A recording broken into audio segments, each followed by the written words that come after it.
Assalamualaikum warahmatullahi wabarakatuh. Alhamdulillahi rabbil alamin.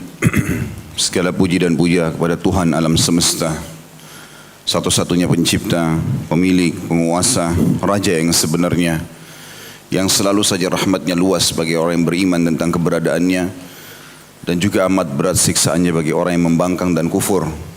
Dia adalah Allah, Zat yang Maha Hidup, terus-menerus mengurus makhluknya, dan dialah satu-satunya yang telah menyiapkan makanan, minuman, pakaian, udara, air, api dan segala kebutuhan kita untuk roda kehidupan muka bumi ini.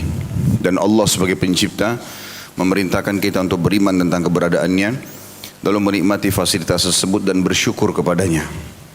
Syukur adalah kata kunci nikmat tersebut semuanya bisa bertahan dan bertambah. Dan syukur ini Allah sebagai zat yang maha pemurah telah menyimpulkannya di sebuah kalimat yang mudah sekali untuk diucapkan, yaitu Alhamdulillah. Maka jadilah orang yang selalu mengucapkan kalimat ini. Selanjutnya kita panjatkan salawat dan taslim, salam hormat kita kepada manusia terbaik yang telah diutus oleh Allah kepada kita untuk membawa hukum halal haramnya, sehingga kita punya panduan hidup. Kita tahu mana yang diperintahkan dan dilarang oleh Sang Pencipta Allah. Menjadikannya sebagai suri tauladan adalah kebahagiaan, karena orang ini telah berhasil menjadi seorang ayah yang terbaik, anak yang terbaik, sahabat yang terbaik, guru yang terbaik, murid yang terbaik, karena pernah belajar dari Jibril alaihissalam. Dan tentu buah tidak akan jauh dari pohonnya. Setiap orang yang mencontohi yang terbaik, maka dia pun ikut menjadi terbaik insyaAllah. Dan itu perintah Allah subhanahu wa ta'ala dalam firman-Nya, laqad kana lakum fi rasulillahi uswatun hasanah. Al-ayah, pada diri Rasulullah utusan Allah itu ada suri tauladan yang baik buat kalian. Dan mengucapkan satu kali salam hormat kepadanya dijadikan ibadah oleh Allah subhanahu wa ta'ala, apalagi kalau diucapkan berulang-ulang. Dan satu kali salam rahmat akan dibalas dengan 10 kali tambahan rahmat. Dan selalu kita berikan atau ucapkan rahmat Allah luas sekali, masuk dalamnya pengampunan dosa, peninggian derajat dan pemenuhan segala kebutuhan. Maka sangat wajar sebagai orang yang beriman selalu memuji dan memuja Allah kalau kita selalu memanjatkan salawat dan taslim kepada Nabi besar Muhammad sallallahu alaihi wasallam. Melanjutkan bedah buku kita, kitab Adab Mufrad yang tulis oleh Imam Bukhari rahimahullah, dan kita masuk pada pagi ini ke bab musyawarah. Betul situ ya? Di 129 ya. Sebelumnya sebenarnya sudah ada bahasan tentang musyawarah ini di bab 128, dan sudah kita berikan gambaran umum tentang musyawarah ini. Allah turunkan surah khusus diberikan nama Asy-Syura, yang berarti bermusyawarah. Dan ini bagian daripada rangkaian kehidupan kita. Kehidupan kita ini tidak akan sempurna, ya tentu, kecuali rangkaian-rangkaian atau substansial kehidupan ini disatukan sehingga menjadi satu komponen yang lengkap. Di antara komponen pelengkap kehidupan kita adalah musyawarah ini. Dan di bab sebelumnya kita sudah bahas tentang masalah musyawarah dengan orang-orang yang tepat dan baik. Jadi tidak boleh kita bermusyawarah kepada orang yang salah. Dan yang kedua, bermusyawarah juga pada perbuatan-perbuatan yang baik. Perbuatan buruk nggak butuh musyawarah, tinggalkan saja. Musyawarah ini harus dua syarat ini terpenuhi, yaitu bermusyawarah dengan orang yang tepat. Dan orang yang tepat adalah orang yang faham agama, punya pengalaman hidup. Jadi dibagi dua lagi, orang yang berpengalaman, orang yang tepat ini adalah orang yang punya pengetahuan agama dan punya pengalaman hidup.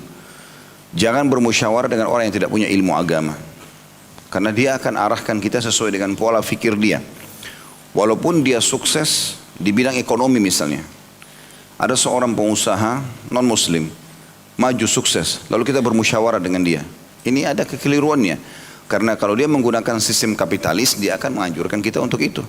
Dia menggunakan sistem riba, dia akan lakukan pada kita untuk itu. Sistem denda ini dan denda itu untuk pegawai dan segala macam dia akan terapkan juga. Dan kita mau tidak mau mengikuti pola itu, karena kita ikuti pelatihannya misalnya. Tapi kita kembali kepada orang-orang yang ahli agama, dan terlalu banyak contoh. Kita ini umat Islam tidak butuh figur orang lain. Figur kita terlalu banyak. Dari Nabi SAW sendiri sudah cukup. Apalagi ditambah dengan sekian puluh ribu sahabat beliau. ridwanullahi alaihim, dan beragam macam kegiatan atau keterampilan yang mereka miliki. Ada yang pengusaha sukses, ada yang ahli perang sukses, ada yang menjadi seorang pemimpin ataupun khalifah yang sukses, ada orang ini dan itu. Hampir semua lini kehidupan yang kita butuhkan, kita punya figuran-figur ini tidak main-main, karena orang yang pernah menemani baginda Nabi alaihi salatu wassalam. Kemudian yang kedua adalah harus berpengalaman. Saya sudah kasih contoh sedikit, saya singgung pada pertemuan sebelumnya. Kalau misalnya kita sudah berumah tangga, lalu ada masalah, jangan musyawarah sama orang yang belum berumah tangga, walaupun dia lebih dewasa. Misalnya ada gadis tua atau ada laki-laki bujang tua, tidak menikah. Kemudian kita musyawarah sama mereka urusan rumah tangga. Ini mengembalikan masalah bukan pada ahlinya. Dan kata Nabi SAW, kalau urusan dikembalikan bukan pada ahlinya, tunggulah kehancuran. Gak ada ilmunya mereka, walaupun dia seorang profesor. Apalagi kalau dasarnya orang bermusyawarah dengan yang tidak punya pengalaman sama sekali, baik umur ataupun kasus yang sedang dihadapi. Seperti misalnya, pernah saya dapatkan satu kasus rumah tangga, ribut suami istri bahkan sampai cerai, gara-gara si istri suka bermusyawarah dengan adiknya yang masih gadis. Suami saya begini, suami saya begitu, adiknya masih gadis, akan kasih pikiran apa? Ujung-ujungnya ya sudah, kalau nggak cocok kak cerai saja gitu. Karena bagi dia simple, dia nggak rasa punya suami, dia nggak rasa punya anak. Nah, ini salah, walaupun anak itu baik. Jadi ini bukan cuma konsep baiknya, harus bertemu dengan masalah pengalamannya ya. Dan ini sangat mahal. Makanya pepatah bahasa Arab mengatakan, kalau orang pengalaman darimu 1 hari, maka dia berarti, kalau dia lebih tua 1 hari, dia akan memiliki 100 hari pengalaman. Atau dalam statement yang lain, orang yang punya pengalaman sekali permasalahan, maka dia akan mempunyai 1000 pengalaman dari masalah yang sedang kamu hadapi. Kalau orang pernah sudah misal berumah tangga 50 tahun, Masya Allah tetap bersama, nah, itu wajar orang bermusyawarah dengan dia. Pengalaman-pengalamannya dalam mempertahankan rumah tangga itu sangat baik. Perusahaan yang syar'i, jauh dari riba, kezaliman, gharar, segala macam hal yang diharamkan, kita musyawarah sama mereka, itu masuk akal. Dan seterusnya. Jadi ini bab musyawarah bagian daripada agama kita, karena Allah turunkan surah Asy-Syura, dan Allah SWT berfirman dalam salah satu ayat surah Asy-Syura itu, diperintahkan kepada baginda Nabi SAW, wasyawirhum fil amr, dan bermusyawarah hai Muhammad, engkau bersama dengan, atau musyawarahlah engkau dengan mereka, maksudnya para sahabatmu. Dan itu Nabi SAW melakukan bermusyawarah tentunya pada hal-hal yang Allah Subhanahu Wa Taala berikan bab untuk berijtihad, bermusyawarah, mendengarkan pendapat mereka. Seperti contoh, waktu terjadi perang Badar, sebenarnya kasus keluarnya 314 orang sahabat dari Madinah itu untuk mengejar kafilah dagangnya Quraisy. Kafilah dagang Quraisy hartanya banyak, dipimpin oleh Abu Sufyan, pada saat itu belum masuk Islam, dan hanya dijaga oleh 40 orang. Jadi dengan 300 orang mereka yakin akan mengalahkan itu. Ternyata dengan hikmah ilahi dalam surah Al-Anfal diceritakan, Allah telah mengatur peperangan di situ. Pada saat tiba pasukan muslimin di Badar, dengan hikmah Allah Subhanahu Wa Taala, kalau kita ibaratkan di tengah-tengah meja ini ada sebuah gunung, dan ini gunung sampai sekarang tentu ada di wilayah Badar, di sebelah kuburan syuhada Uhud. Di sisi kanannya lebih dekat ke Madinah, itu ada pasukan muslimin. Sementara di ujung gunung itu menuju ke arah Mekah ada Raqb. Raqb itu tadi kafilah dagangnya Quraisy yang 40 orang. Tapi dengan hikmah Allah, muslimin tidak melihat kafilah ini. Kafilah ini pun berhasil lolos. Tetapi Abu Sufyan tahu kalau keluar pasukan muslimin. Dia menyurat ke Mekah agar pasukan Mekah keluar, ya, agar membela mereka. Tujuannya hanya untuk membela, bukan perang. Maka keluarlah Abu Jahal dan teman-teman dari Mekah dengan 1000 pasukan. Dan mereka sudah berhasil sampai di sebelah sisi yang lainnya gunung. Makanya Allah menceritakan, idh antum bil udwatid dunya wa hum bil udwatil quswa rakbu asfala minkum.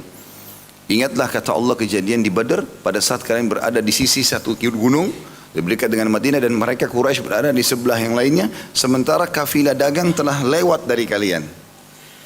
Maka kafilah dagang lolos, kemudian bertemulah 2 pasukan ini akhirnya dalam peperangan. Tetapi waktu mau berperang, Nabi SAW tahu jiwa para sahabat. Ini peperangan pertama dalam Islam, tahun 2 Hijriah, perang Badar. Kemudian mayoritas yang ikut itu adalah atau ada yang ikut di situ orang-orang Ansar, orang asli Madinah. Kalau penduduk Mekah yang ikut muhajir, mereka memang dasarnya jengkel sama orang Quraisy ini. Karena orang Quraisy mengambil hartanya, mengambil istrinya, mengambil anaknya. Jadi ada yang mereka lakukan kejahatan. Sehingga orang-orang Mekah ini wajar mereka terpicu untuk mau berperang, melawan. Jadi baik dapat kafilah dagang atau dapat pasukan Quraisy, tetap saja mereka akan melawan gitu. Tapi asli Madinah tidak ada hubungannya sama Quraisy. Tidak pernah sama sekali dagangan atau ada pertikaian antara orang Madinah sama orang Mekah. Bagaimana orang mau memerangi orang yang belum pernah ada masalah sama mereka? Maka Nabi SAW di sini bermusyawarah dengan mereka. Lalu Nabi SAW mengatakan, wahai manusia, berikanlah aku saran-saran kalian. Sekarang kafilah sudah lolos. Di depan kita pasukan Quraisy. Jumlah mereka lebih banyak. Karena mereka 314 sahabat ini tadinya cuma mau serang kafilah. Mereka ada yang tidak bawa baju besi, ada yang tidak pakai topi besi. Karena tidak siap untuk perang. Mereka pikir serang kafilah selesai gitu. Ya 40 orang bisa dikalahkan. Tapi ternyata sekarang ketemu dengan pasukan lengkap. Dari kepala sampai kaki. Abu Jahal itu di perang Badar. Dari kepala sampai kakinya semuanya besi. Kecuali matanya yang kelihatan. Kudanya pun begitu. Maka pasukan perang yang lengkap. Dengan segala macam senjata dan 1000 orang. Jumlahnya 3 kali lipat dari jumlah muslimin. Maka Nabi SAW bilang, hai sekalian manusia, berikan aku pendapat kalian. Berdirilah Abu Bakar mengatakan, ya Rasulullah, kami ikut anda. Anda suruh apa saja kami ikut. Suruh perang kami ikut. Suruh kami pulang Madinah kami ikut. Suruh kejar kafilah pun kami ikut. Nabi SAW terima kasih. Kemudian tanya lagi, hai manusia, berikan pendapat kalian. Abu Umar berdiri mengucapkan kalimat yang sama dengan Abu Bakar. Nabi SAW terima kasih. Nabi masih tanya lagi, hai manusia, berikan pendapat kalian. Berdirilah Mikdad, berdirilah sahabat-sahabat Nabi. Tapi rata-rata yang berdiri ini semuanya adalah orang-orang muhajir, orang dari Mekah. Dan mereka memang wajar, tadi saya bilang ada sesuatu yang membuat mereka terpicu untuk melawan Quraisy. Karena mereka jengkel selama di Mekah, disiksa, diganggu agamanya, diambil hartanya gitu kan. Ada di antara sahabat itu istrinya nggak mau masuk Islam, ditinggal di Mekah, diambil sama orang Quraisy, anak-anaknya, hartanya, jadi luar biasa gitu. Tapi Nabi SAW terus saja mengatakan, hai manusia, sampaikanlah, sampaikanlah, sampai akhirnya Sa'ad radhiyallahu anhu, sahabat Nabi yang mulia ini, pimpinan orang Ansar dari suku Khazraj. Dia mengatakannya, Rasulullah, seakan-akan anda menunggu berita dari kami, orang-orang Ansar. Maka kata Nabi SAW, benar. Berdirilah saat mewakili seluruh orang-orang Madinah mengatakan, ya Rasulullah, jangankan anda menyuruh kami berperang, kalau anda menyuruh kami masuk ke lautan, kami akan masuk ke lautan tersebut. Jadi maksudnya kami siap apa saja. Maka Nabi SAW tersenyum gembira sambil mengatakan, berita gembira buat kalian, karena Allah telah turunkan firman-Nya padaku. Di saat ini Jibril datang membawa berita bahwasanya kita akan menang. Jadi bukan cuma sekedar kita bisa mendapatkan kafilah dagang, atau kita akan menang kalaupun lawan pasukan mereka. Dan ini akan mempermalukan mereka. Karena nanti ada 70 korban dari Quraisy, semuanya adalah tokoh-tokoh mereka.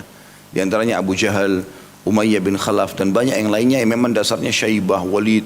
Orang-orang yang jahat sekali waktu di Mekah. Itu mati semuanya.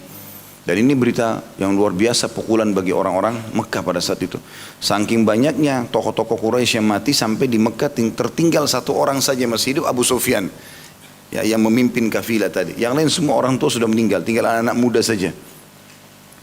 Yang jelas ini tentu kisah panjang. Teman-teman bisa kembali kajian sirah kami tentang masalah perang Badar. Yang kita ingin titik beratkan bagaimana Nabi SAW bermusyawarah dengan mereka. Waktu mau perang Uhud juga begitu. Ini jihad. Perintah ibadah bagus gitu kan. Tetapi Nabi SAW pada saat itu mempunyai pilihan apakah keluar dari benteng Madinah. Jadi kalau meja ini kita anggap Madinah, ada benteng yang besar dulu di dekat Gunung Uhud. Itu ada pintu gerbangnya. Kalau dibuka baru orang bisa masuk atau keluar. Kalau ditutup ya nggak bisa. Harus manjat tembok. Temboknya pun dilumuri dengan minyak biasanya orang zaman dulu supaya musuh nggak bisa manjat. Orang-orang Quraisy di tahun 3 Hijriah dipicu oleh Abu Sufyan untuk membentuk pasukan supaya jangan ada yang bersedih, kita harus balas dendam, di perang Badar kita kalah, tokoh fulan meninggal, ayo kita nyerang. Intinya mereka sudah sampai di depan pintu gerbang Madinah, sudah dekat, tujuannya Madinah. Maka Nabi SAW bermusyawarah dengan para sahabat, bagaimana saran kalian? Kita tetap melawan sekarang, tapi kita melawan dari dalam benteng kah? Lemparin mereka anak panah, tombak segala macam, sesekali keluar duel, masuk. Atau kita keluar, hadapi mereka di luar benteng. Maka berselisih pendapat di antara sahabat waktu itu. Ada yang mengatakan, ya Rasulullah, yang tidak sempat hadir di Badar, penasaran, oh Badar turun malaikat, mereka dengan 314 kalahin 1000 orang, dan segala macam keutamaan yang mereka sudah dengar. Apalagi Nabi SAW mengatakan ahli Badar mau berbuat apapun akan diampuni oleh Allah, khusus yang hadir di Badar. Ini tentu ada bahasan ulama dalam bab ini, tapi yang jelas itu keutamaan mereka. Pada saat itu, sebagian sahabat mengatakan keluar ya Rasulullah. Di antara juga muhajir yang semangat adalah Hamzah, paman Nabi SAW. Karena dia melihat di Badar berhasil mengalahkan mereka. Sekarang kita keluar aja, jangan dianggap pengecut. Tapi ada sebagian sahabat punya pendapat, ya Rasulullah lebih baik kita dalam benteng, aman. Kalaupun mereka ya, berusaha untuk melawan kita, kita akan terus melawan dari dalam benteng dan kita lebih kuat karena di atas. Di atas tembok dan mereka di bawah, kita bisa memerangi mereka. Dan kita tidak akan pernah Madinah direbut kecuali kita sudah meninggal semuanya. Kalau kita di luar, meninggal dibunuh oleh mereka, Madinah terbuka. Tertinggal perempuan sama orang tua saja sama anak-anak. Nabi SAW waktu itu lebih cenderung untuk tinggal dalam benteng. Tetapi karena mayoritas pendapat sahabat keluar, Nabi pun mengatakan baik kita keluar. Beliau mengambil pendapat yang mayoritas. Lalu beliau masuk dalam rumahnya alaihissalam. Sementara beliau persiapkan baju perangnya segala macam, datanglah beberapa sahabat Nabi, di antaranya paman beliau sendiri, Hamzah radhiyallahu anhu ajma'in, yang nantinya mati syahid di perang Uhud. Itu yang datang kemudian dia mengatakan, sepertinya kita terlalu memaksakan pendapat kita kepada Nabi SAW. Nabi tanya pengen kita tinggal di dalam. Ayolah kita pergi ke rumahnya. Mereka datang ke rumah untuk minta supaya Nabi SAW tidak usah keluar gitu. Tapi Nabi keluar dari rumah sudah pakai baju perang, sudah pakai topi besi, sudah siap dengan pedangnya dan perisainya alaihissalam. Maka Hamzah mengatakan, ya Rasulullah, seakan-akan kami terlalu memaksakan pendapat kami. Jadi kalau memang anda mau tetap di Madinah, kami ikut. Kata Nabi SAW, dalam sabdanya masyhur, tidak layak seorang Nabi yang sudah menggunakan baju perang lengkap seperti ini, kemudian dia membuka lagi bajunya, kecuali Allah sudah tentukan dia yang menang lawan musuhnya atau dia kalah. Dia tidak bisa lagi ditarik nih. Dan sekarang kita keluar. Orang mukmin punya tekad seperti itu, baik dia jalankan. Enggak ada namanya maju mundur, enggak ada. Selama baik dia jalan. Maka akhirnya Nabi SAW mengatakan, sungguhnya aku telah bermimpi melihat. Kata para sahabat, apa ya Rasulullah anda lihat? Kata Nabi SAW, aku melihat di pedangku ada retakan atau bengkokan. Kemudian yang kedua aku melihat sapi yang dibunuh, disembelih. Kemudian aku melihat aku masuk dalam sebuah benteng yang kuat. Kata para sahabat, apa takwilnya ya Rasulullah? Kata Nabi SAW, kalau pedangku patah, itu berarti ada di antara sahabatku yang akan terbunuh. Kalau sapi itu adalah kerabatku yang akan terbunuh. Kalau benteng yang kuat adalah kota Madinah. Tapi yang jelas di sini kita lihat bagaimana Nabi SAW bermusyawarah dengan para sahabat. Dan banyak contoh kasusnya tentunya. Itu dalam kehidupan baginda Nabi SAW. Abu Bakar, Umar, Uthman, Ali dan para sahabat Nabi Ridwanullah yang menjadi khalifah setelah Nabi SAW juga punya penasehat-penasehat yang mereka ajak untuk bermusyawarah. Padahal mereka sudah bijak gitu kan. Jadi jangan kita eksklusif teman-teman punya pendapat sendiri. Kecuali memang kita dasarnya sudah sangat yakin. Misal kita lapar mau makan dan kita tahu ini makanan tinggal kita pilih sendiri. Mungkin tidak selamanya harus bermusyawarah. Kecuali kita rame-rame di mobil, mungkin mau kasih pilihan restoran yang terbaik baru gitu kan. Jadi tidak usah lagi sendiri di mobil, telepon dulu saya mau makan di mana ya gitu kan. Tidak pantas gitu, tidak perlu. Jadi bermusyawarah juga pada hal-hal yang diperlukan tentunya. Jadi ini kaidah yang penting supaya jangan kita sembarangan bermusyawarah dengan orang yang tidak beragama. Saya sudah jelaskan tadi efek-efek negatifnya, atau orang yang tidak punya pengalaman. Ya, orang yang punya agama pun harusnya juga diberikan penjelasan ya. Misalnya orang ini punya pengalaman dan segala macam hal yang sudah saya jelaskan tadi. Baik, kita masuk atau kita membahas lanjutannya di 129. Sadaqa mengabarkan, kata Imam Bukhari rahimahullah, Sadaqa mengabarkan kepada kami. Ia berkata, Ibnu Uyainah mengabarkan kepada kami dari Amr bin Habib an Amr bin Dinar qala qara Ibnu Abbas wa syawirhum fi ba'd al-amr. Ibnu Abbas membaca dari Amr bin Dinar, dia berkata Ibnu Abbas membaca dan bermusyawarahlah dengan mereka dengan sebagian urusan. Surah Al-Imran 159. Kalau nggak salah ini sudah kita baca ya, yang lalu ya. Baik, kita berarti masuk ke bab baru. Itu tadi review apa yang kita bahas yang lalu. 130 dosa orang yang memberi saran saudaranya tanpa petunjuk. Ini masih berhubungan dengan bab musyawarah sebenarnya ya. Jadi kayak tadi, kita berbicara sama orang yang bukan memiliki ilmu agama atau tidak punya pengalaman. Jadi kalau teman-teman misalnya belum berumah tangga, diajak bermusyawarah sama teman yang sudah berumah tangga, jangan dikasih saran.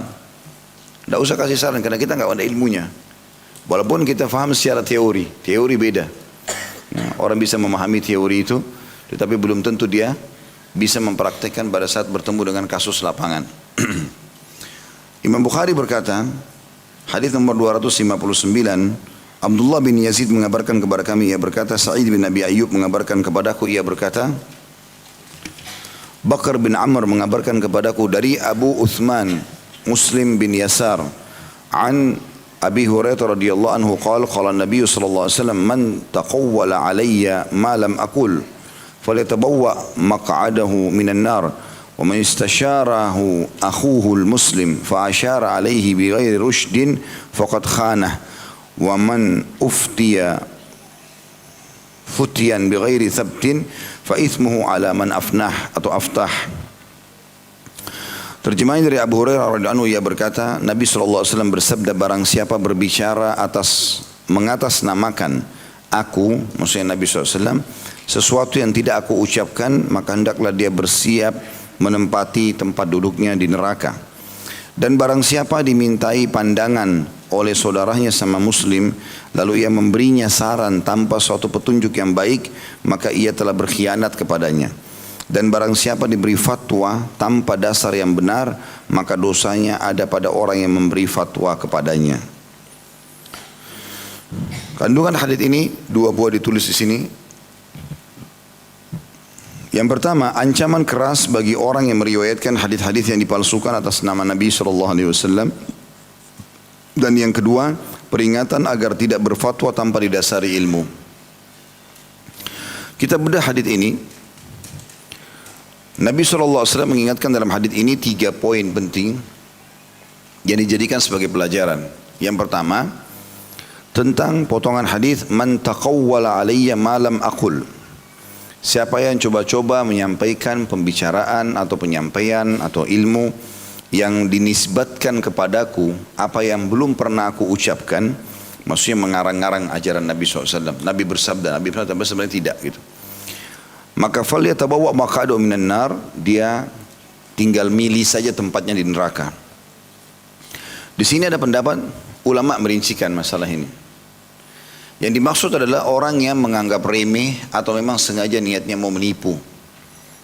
Rasulullah SAW bersabda, padahal sebenarnya tidak. Dia tahu dia salah. Bukan ada ijtihad, misalnya dia pernah dengarkan hadis itu cuma dia belum memastikan, bukan. Seperti misalnya kalau kita baca tentang kisah hadis-hadis palsu, ya, atau disilakan dalam ilmu agama atau dalam ilmu hadis adalah mawdu'at, hadis yang sengaja diletakkan, dibuat oleh orang-orang. Maka ada kisah yang unik-unik situ, aneh gitu. Salah satunya dinukil oleh para ulama adalah seseorang pedagang sayuran dulu tidak laku dagangan sayurnya di Irak. Pulang keluar hari Jumat kan biasa ramai orang, banyak orang belanja. Dagangan orang lain semua laku kecuali dia. Nah, nama makanannya itu, ya, nama sayurnya itu disebut sama dia. Rasulullah SAW bersabda, siapa yang makan sayur ini di hari Jumat sembuh penyakitnya. Hanya supaya laku dagangannya. Contoh saja. Dan banyak hadis-hadis yang seperti itu. Banyak. Mereka ngarang-ngarang gitu. Ada dari orang yang bodoh seperti ini. Ada juga dasarnya dari orang yang tidak suka sama Islam. Seperti di zaman, kalau tidak salah zaman Mu'tasim. Ya, pernah ada diketemukan satu orang Yahudi pura-pura masuk Islam. Kemudian dia belajar hadis, lalu dia sebarkan hadis banyak. Berjalan waktu ketahuan ternyata hadisnya palsu semua. Enggak ada dari Nabi SAW, bahkan sudah ribuan hadis. Maka ditangkap oleh khalifah.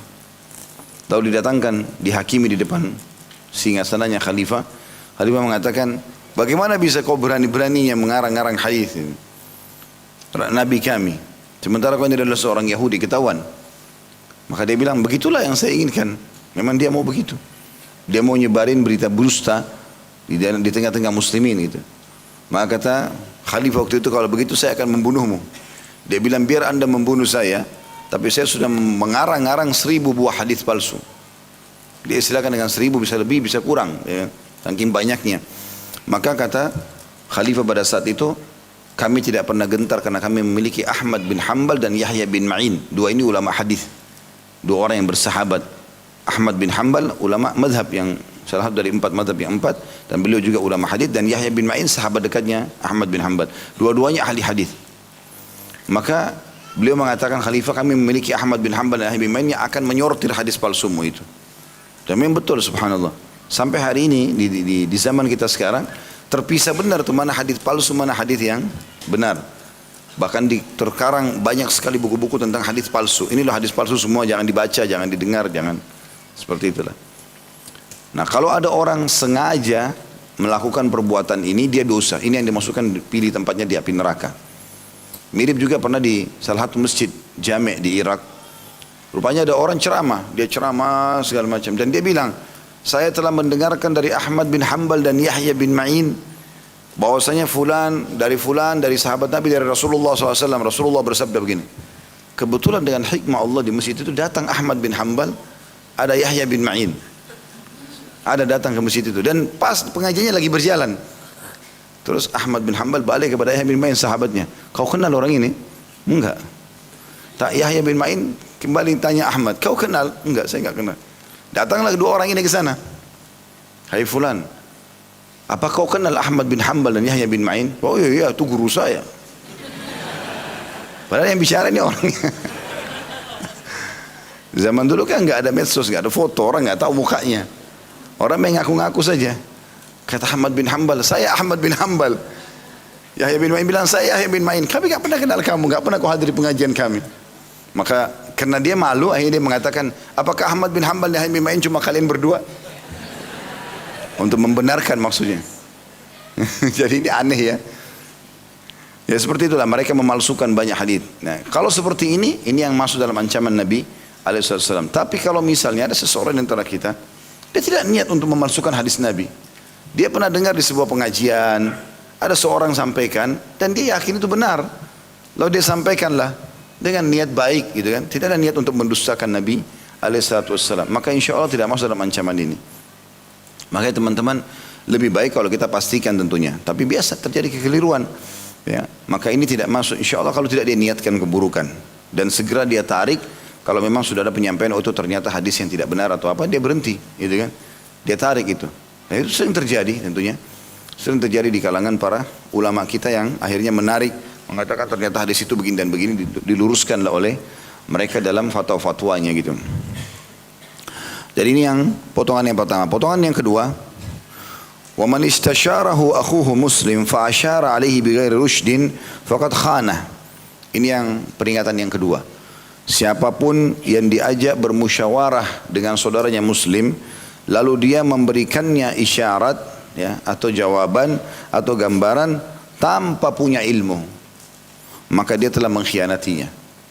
Ya, tadi seperti misalnya dia tidak punya pengalaman dalam bisnis, tapi dia memberikan saran, atau dia tidak punya pengalaman rumah tangga, lalu dia berikan saran. Ini semua tidak boleh. Berhenti saja karena kita nggak punya pengalaman. Walaupun kita paham secara teori. Ya baik bilang saya nggak tahu ini.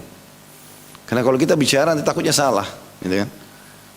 Apalagi kalau teori-teori yang kita paham ini masih sifatnya umum, belum kita pastikan dari rujukan yang benar, ya. Kalau dalam firman Allah, sabda Rasulullah SAW dan banyak pendapat ulama banyak itu berbeda. Tapi kan kalau pengalaman hidup, gitu kan? Ini istri saya kalau keluar rumah tidak pernah mau izin, bagaimana pendapatmu? Ya. Oh kalau gitu, kalau saya sih saya ceraikan saja. Oh kalau saya sih saya akan marah. Oh kalau saya sih kan bisa saja karena dia tidak punya pengalaman kan, belum ada interaksi sama istrinya, atau mungkin perempuan mengatakan begitu tentang suaminya kepada temannya yang masih gadis misalnya, gitu kan? Suami saya itu kadang-kadang kalau ngomong kasar orangnya. Oh kalau saya sih nggak mau kalau orang kasar. Maka kita pulang bawa pendapat dia. Oh ya kayaknya nggak usah sama orang ini nih. Padahal kita sudah berumah tangga mungkin 4 tahun, 5 tahun. Itu kalau 1 tahun 365 hari, ini sudah ribuan hari berarti.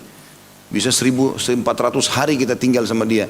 Orang ini datang dengan 5 menit kita menanyakan sesuatu, dia kasih jawaban. Dirangkumlah yang ribuan hari dengan 5 menitnya. Coba secara rasional teman-teman, kita kalau tanya satu orang, kita ceritakan masalah rumah tangga kita dan dia bukan ahlinya misalnya, tidak punya pengalaman, baru berumah tangga. Kemudian kita ceritakan masalah rumah tangga kita yang 3-4 tahun, di dalam setengah jam. Apa yang mau disimpulkan dalam setengah jam? Iya atau tidak? Cerai atau berjalan, kan jadi masalah. Makanya nggak boleh sembarangan ini. Ya. Ini harus lebih hati-hati tentunya. Jadi di sini masuk dalam segala hal ya, termasuk masalah semua kegiatan. Kalau kita merasa kita punya pengalaman, bilang lebih baik tanya kepada yang lebih ahli. Ya. Kalau saya tidak punya pengalaman gitu, seperti itulah. Kita mungkin memberikan isyarat dia supaya pergi ke siapa, itu lebih baik. Karena di sini masuk dalam bab pengkhianatan. Kalau kita sengaja bicara yang tidak punya ilmu, maka masuk dalam bab pengkhianatan. Kita seperti mengkhianati dia. Nanti rusak rumah tangganya, nanti nggak jadi bisnis, nanti apalah, akhirnya jadi masalah. Potongan yang ketiga adalah وَمَنْ أُفْتِيَ فُتْيًا بِغَيْرِ ثَبْتٍ فَإِثْمُهُ عَلَى مَنْ أَفْتَاهُ. Dan barang siapa yang diberi fatwa tanpa dasar yang benar, maka dasarnya adalah orang yang memberi fatwa, dosanya terhadap orang yang memberi fatwa itu. Makanya penting teman-teman sekalian, kita memang menanyakan kepada para ulama, wajar itu. Kalau kita tidak tahu, kalau tidak punya ilmu jangan berfatwa, gitu kan. Kalau ada orang sengaja menyampaikan fatwa salah, ngawur, ini berdosa dia. Tapi kalau dia punya pendengaran, pernah dia dengar maksudnya ilmu dari seseorang dan dia yakin seperti tadi kasusnya masalah hadis, lalu dia menyampaikan ternyata dia keliru, lalu dia kembali, ini biasa, ini bisa terjadi. Maksudnya jangan disebarluaskan, tetapi jangan sampai dia lakukan itu terus. Tidak, kalau dia salah dia kembali. Oh ada pendapat yang lebih kuat begini misalnya, itu wajar. Gitu kan. Dan ini dinukil dari para ulama-ulama kita. Gitu kan. Sampai Imam Syafi'i rahimahullah pernah berkata tentang muridnya Imam Ahmad. Imam Ahmad muridnya Imam Syafi'i karena selalu hadir di majelis Imam Syafi'i. Dan Imam Ahmad sering ajak teman-temannya sambil mengatakan, ayo kita dengar ke orang Quraisy ini. Karena sungguh dia punya hikmah yang sangat luas. Diajak teman-temannya untuk dihadiri majelisnya Imam Syafi'i rahimahullah. Lalu Imam Syafi'i berkata, hai Ahmad, sesungguhnya engkau lebih menguasai hadis daripada kami, maka kalau sampai kepadamu sesuatu, sampaikanlah kepada kami agar kami mengikutinya. Dan ini sebuah hal yang sangat baik, bagaimana seseorang justru menanyakan apapun yang dia belum tahu atau minta diberikan masukan kalau dia tidak tahu, gitu kan? Itu positif. Jadi cara memahaminya seperti itu. Jadi kalau ada orang yang fatwanya tidak punya dasar, apalagi memang dasar salah satu cirinya orang itu tidak benar, kalaupun diingatkan dia tidak mau kembali. Maka seperti sudah jelas salah, diingatkan tidak mau kembali. Orang yang benar kalau diingatkan, memang dia mungkin pernah dengar sesuatu lalu kemudian ternyata ini loh salah itu, karena ini pendapatnya, ini hadisnya ini, dia sudah kembali itu ada masalah. Karena memang manusiawi, dia tidak niat dari awal ingin menipu umat ini gitu. Intinya teman-teman sekalian, ketiga hal ini adalah berhubungan dengan masalah agama kita dan tidak boleh sembarangan seseorang itu menyampaikan apa yang tidak punya ilmunya, baik itu dari Nabi SAW ataupun berbicara urusan dunia. Urusan dunia pun tidak boleh. Ya, kalau kita tidak punya ilmunya, tadi sudah kita bilang masalah rumah tangga, masalah pekerjaan dan seterusnya. Bermusyawarah juga ingat tidak boleh kepada orang-orang yang tidak berilmu, apalagi orang-orang kafir yang memang mereka tidak mengenal haram halal kita. Mereka pasti akan menyampaikan sesuai dengan apa yang mereka ketahui. Saya pernah temukan seorang ikhwah baca buku tentang bisnis seorang yang maju di Jepang. Tapi hidupnya orang ini penuh dengan utang. Penuh dengan utang. Lalu dia baca, saya kebetulan lewat di sebelahnya, kebetulan itu dia ada di kantor kami. Kemudian dia lagi baca, lalu dia dengan semangatnya ngomong, wah kalau begitu memang wajar kita harus buka pintu utang ya, karena dengan tanpa utang kita nggak mungkin bisa kaya. Begitu statementnya orang itu dalam bukunya. Terus saya tegur, itu buku siapa? Oh ini si Fulan yang terkenal orang kaya dari Jepang, orang nomor 1 Jepang, penuh dengan utang, tapi akhirnya utang itu juga dibayar sama dia, tapi dengan cara ribawi dan segala macam gitu kan. Terus saya bilang itu tidak benar akhi.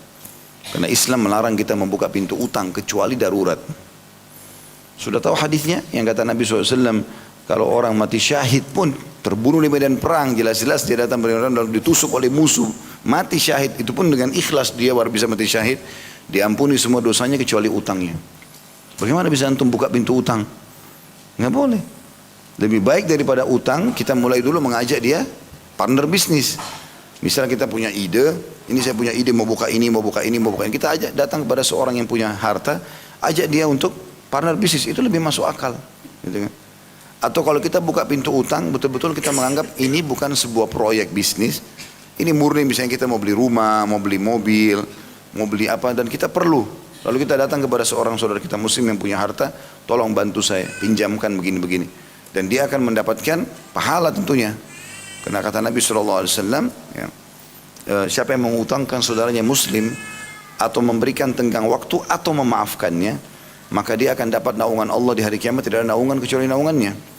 Ya, artinya di mahsyar orang lagi kepanasan, dia bisa selamat gitu kan.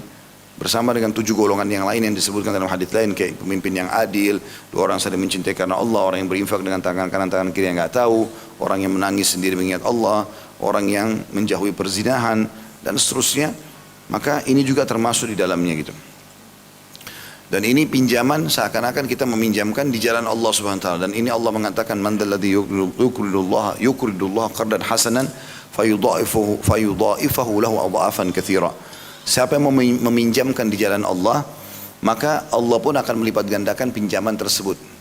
Maka ada seorang sahabat Dami datang punya sebuah kebun yang sangat bagus. Kebun itu subur sekali, bahkan ada saluran, ada air, mata air di situ. Di depan Masjid Nabawi. Jadi kalau depan Masjid Nabawi itu seperti kalau kita sekarang ada di depan Istana Merdeka. Kebunnya ada di situ penuh dengan segala macam, dan Nabi sendiri sering datang minum di situ, duduk santai gitu kan, berbicara sama pemilik kebun. Waktu turun firman Allah ini, dia mengatakan, ya Rasulullah, apakah Allah meminta pinjaman dari kita? Kata Nabi SAW, ya. Dia bilang, kalau begitu ya Rasulullah, ini harta yang saya paling sukai, saya ingin pinjamkan jalan Allah, maksudnya sedekah. Kata Nabi SAW, sungguh harta yang beruntung buat kamu. Karena harta yang paling dia suka itu yang dikasih jalan Allah. Lalu dia mengatakan, ya Rasulullah, pandu saya harus kasih ke siapa saja. Kata Nabi SAW, saya melihat engkau membagikan kepada kerabatmu, sanak kerabatmu. Maka dia pun membagi-bagi kebun tersebut sampai habis, dia nggak punya milik lagi di situ. Untuk dia sedekahkan di jalan Allah Subhanahu wa taala. Jadi orang yang mengutangkan kita akan dapat pahala yang besar. Akan ada pengampunan dosa dia, dari timbangan amal hari kiamat, dan sekian banyak keutamaan berhubungan dengan masalah itu. Jadi kalau kita utang dengan orang pun, maka kita harus tahu utang ini adalah sesuatu yang harus kita bayar.